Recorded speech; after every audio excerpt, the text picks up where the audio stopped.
Hey guys, thank you for watching the Graham Strategy channel. And as always, I start by reminding you that I'm not a financial advisor and I do not make any recommendations on what you should or should not buy or sell.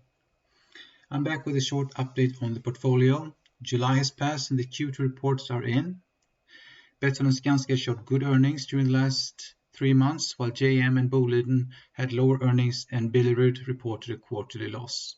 However, all in all, the market responded quite well to the reports, and the stocks have on average gained about 10% since the low in July, and this means that the Graham portfolio has caught up with the OMX30 index again since the start of the year, even though we're still down about 10% since the peak in February. And looking at the individual stocks, we see that 4 of the 5 stocks have lost in value since the last rebalancing, with the greatest loss for JM, which is down about 40%. Fortunately, Betsson has performed really well during this period and compensates for a great deal of the losses.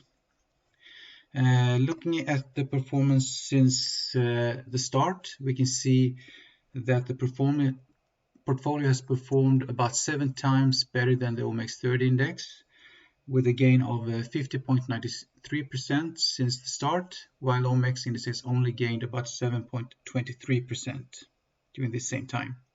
So this means the Graham portfolio has an annual return of 18.6%, which is much better than the current 2.9% annual return of the OMX30 index.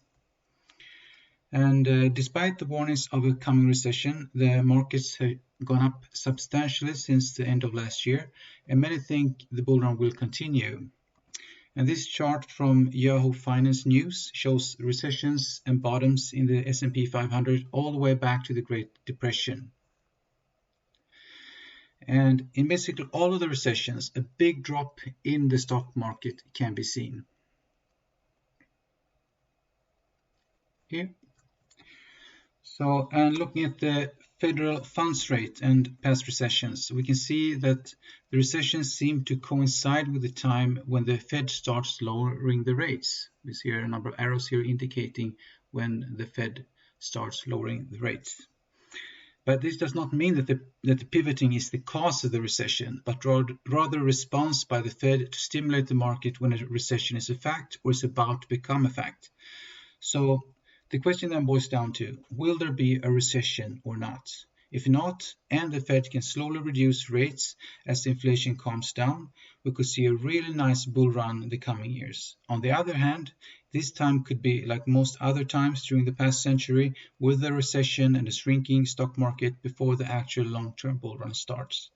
But no matter what, long-term, the stock market is likely to climb to higher highs, so we shouldn't forget the saying, time in the market is more important than timing the market. So that was all for today, a very short update, but please stay tuned for more updates on the portfolio, subscribe and hit the notification bell to receive a reminder when I release a new video. So until next time, as always, stay sharp and follow your passion.